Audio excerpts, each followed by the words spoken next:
It's the 7th of March 2018. We're here today at Derbyshire County Cricket Club. My name is David Jenkins, and today I'm talking to Chris Airey. I'm the Media Marketing Manager here at Derbyshire County Cricket Club. Well, thanks very much indeed for your time, Chris. Right. Could you explain to us, to begin with, how you came to be working at Derbyshire County Cricket Club? Yeah, so my background is sports journalism. That's what I did at university, at Staffordshire University, based at Stoke. I did a year in football, actually, at Bolton Wanderers Football Club within their media and communications department.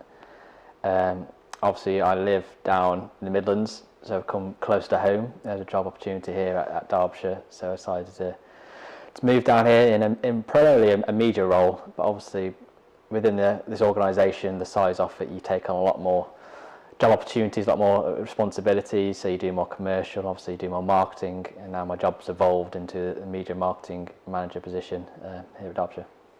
And as you arrived here, how would you describe in a sense, the state of the media offering at Derbyshire? Yeah, so quite an infancy in regards to digital output. The website's only been a few years old.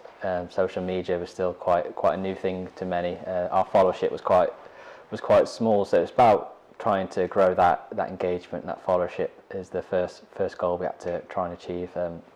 Obviously 2013 was a good year for the club, being back in Division 1. We had players like Shiv Chandlerpool here, so there's great opportunities there to trying to grow that. So it was all about just trying to make the most of our own channels, so our social media, our email, our website, to help grow both our followership, more people following cricket in Derbyshire, more people engaging, but also then hopefully getting more members in, getting more people buying tickets, coming to games. So just trying to take the opportunity off the new digital growth, both obviously social media channels, website, emails, main growth areas. So in that first year, 2013, in the top division, yes. Did you do anything particular with the players here? Yeah, so obviously we used Shiv as much as we could. Obviously, I think at that point he was still ranked as #1 batsman in the world, closing on Brian Lara's West Indies record as well. So we tried to use his profile and his image as much as possible across our membership, across our social channels. So he was a big draw, and obviously the success we had that year as well. We had 3 wins in Division 1 in 2013 under Carl Cricken, which could be, well, we had more wins than Notts, for example, that year, so it can be seen as a success. Obviously did get relegated in the end, but with such a young side we had as well, maybe about Alex Hughes making his debut, Ben Slater that year. So it was overall a very positive year, which we just try and capture those good moments when they come. For example, we beat Middlesex down here in a 4-day game. As a media department, we try and grab that opportunity as much as possible. So grab interview with players, get shots of the players celebrating post-match, and then working straight after the game on an email out to our database, telling them obviously great victory for Derbyshire, hopefully some clips from the game, reactions, match reports, that sort of stuff. So it's just about using those opportunities and trying to get the most out of them. And were you able to get feedback from the kind of offering that you were making? From supporters? Yeah, obviously you can get, obviously in the world of social media this day, you get feedback straight away, good and bad. But most of it is positive. Hopefully the supporters and members can see we're trying to make a difference to them, trying to get Derbyshire to them at a touch of a button at the end of the day on the mobiles, laptops. I think the more we've used more video footage over the last few years, we've got access to clips immediately pretty much. So as soon as a wicket falls, we can tweet or put on Facebook the wicket. If there's a spectacular catch or certain milestones, someone's reached 100, we can get out there straight away for people to view. And looking forward to this year, we're looking to hopefully do live streaming of matches as well, so members can sit at home if they can't make it to a game or at work and be able to watch Derbyshire play and hopefully enjoy it and try and get more involved in the club through that way. So let's just go into that in a bit more detail. Yes. How does that really work? Because let's say I'm from a different age, and I'd be used to reading the end of day yes. report, perhaps in next day's paper. But you just said that a wicket falls, and suddenly that information goes out. How does that happen? So we have 2 static cameras at either end of the ground, which is all ECB funded as part of their analytic project. So each game across the country, they'll have every single ball from every game, all centrally in one location. So selectors, ECB coaches, down to county coaches can watch all the players for analysis themselves, the counties, or for player development point of views from an England point of view. That all feeds into one online website essentially, and from there you can get all the scorecards, you can watch every ball, every wicket, you can download the clip straight away, and then we can post it straight onto our channels when rights allow it. So yeah, it's a new age, a bit of a change from back in even 5-10 years ago. Even then, it's such a big change. Obviously, we still have end report, match reports. It still goes in the local paper, but most of it now is digitally. So across digital websites, ECB website, our website as well. But yeah, it's the way things are moving. I say more people doing more live streaming, opportunities there to get people from around the world watching Derbyshire. So yeah, it's a new age. So the development of that, you referred to the ECB. Yes. Is that something that's been done by county cricket clubs separately, or have you done it as a group? Yeah, it's all centrally. Yeah, it's all by the ECB. So it's all part of primarily a project for development, for player development, and be able to track how players are performing, records of how they're from their actions to way batsmen score runs from the offside, onside. From that, obviously the media side of it has grown more, so there's an opportunity to tap into that to get the footage. That's what supporters are most engaged with. Most social media channels, most engaging content is videos and pictures. So from a media point of view, they've pretty much said, can we use this? And obviously they agreed, and now we can roll out clips for people to see instantly. And how would you see that technology developing into the future? I mean, are there next things that you are anticipating? Well, opportunities are endless, about being cliche. Obviously now live streaming is a big thing. It's the next step, especially for us. Some clubs are already doing that, so trying to step up the offering we can give to supporters and members. And then from there, let's say endless opportunities, virtual reality. You never know, one day you could wear a headset and be at a cricket match, even if you're not there, for example.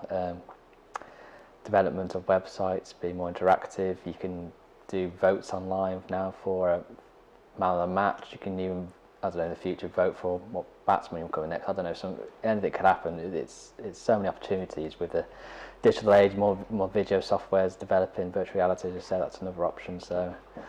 But it might sound like it's years away, but you just see in the last 5 years how much it's grown. Anything can happen.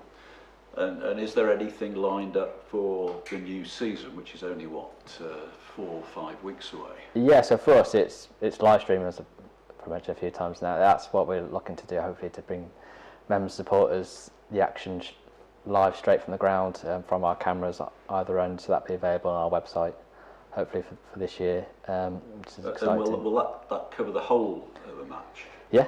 So it'll be from ball one, 4-day game from 11 o'clock until the end of play.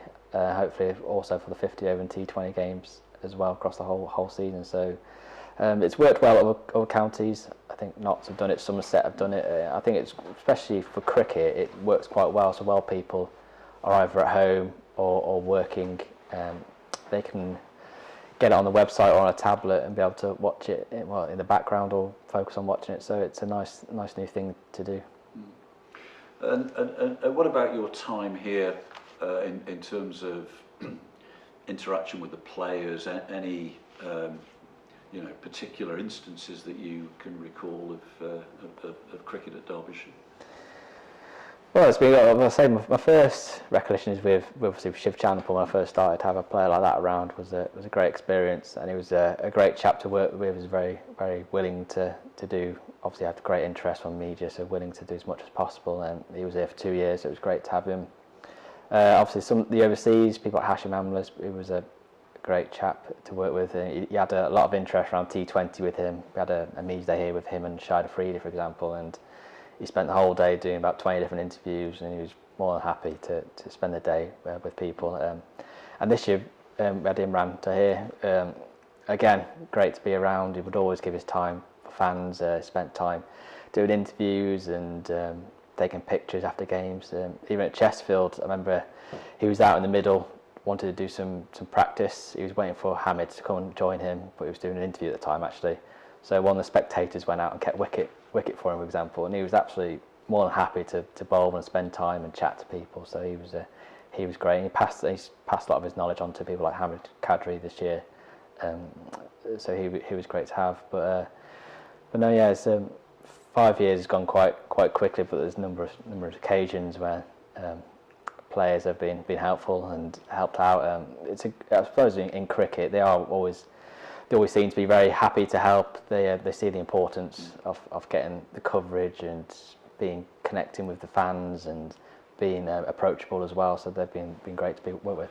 And you mentioned some big names there in cricket who've come to play for Derbyshire. Yes. And did you get any sense in which they become part of the club, or are they sort of just here for a short period of time? No, absolutely. Yeah, they're all here winning. They've always got the same objective to help win games for Derbyshire, and they also want to pass on their experience and knowledge. I remember after one 4-day game, Hashim Amla was out on the balcony chatting to one of the guys, and he spent about half an hour talking about plans post his time here, what the club can do, where the club's strengths are, where the club can maybe work on the field.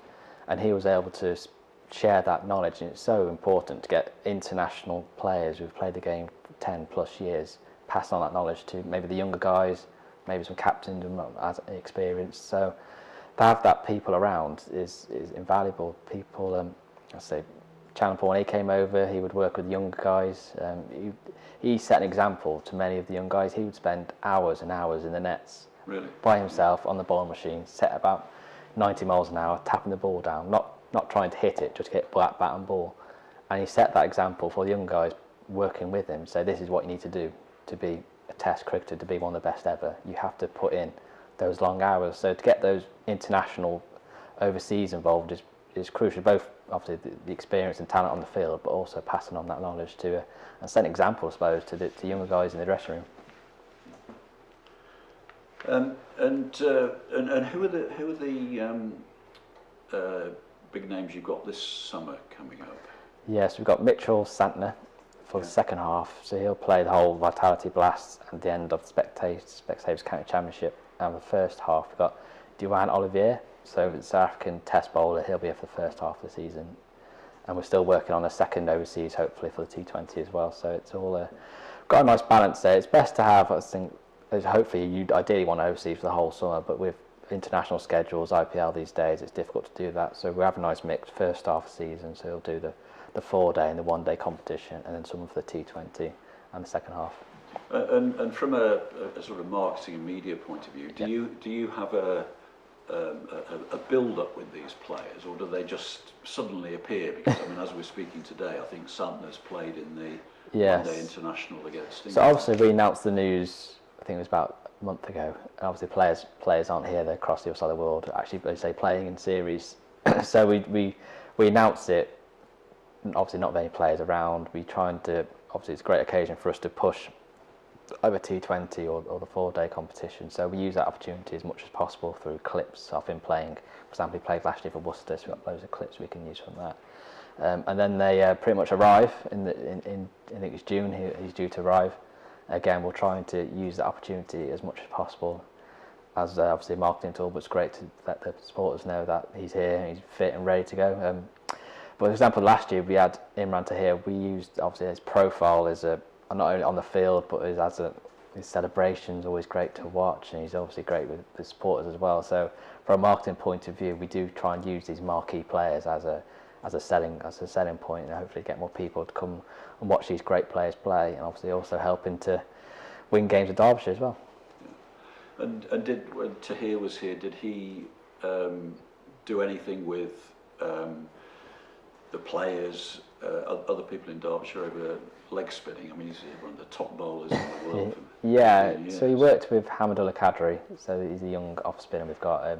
He worked a lot with him. I think they bonded quite well together, and I say he's willing to pass on his knowledge and tricks the tray, I suppose, for being a mystery leg spinner. But he'd also help out with academy sessions, I believe. So he's always around helping helping youngsters, and I say the impact these international players, the players can have. He was always willing to help anyone who would ask him. Pretty much, he was a proper cricket badger. So you get talking about cricket, he'll speak cricket for hours and hours. No matter what it is, he'll be happy to chat. So yeah, no, it's very important that they get involved not only on the field but as a club as a whole. So if that's a business networking event, if that's an academy session, or if it's helping young guys, it's important to get involved in everything. Okay, well, it's been a delight talking to you, Chris, so thanks very much indeed for your time, and best wishes for the season. Thank you very much.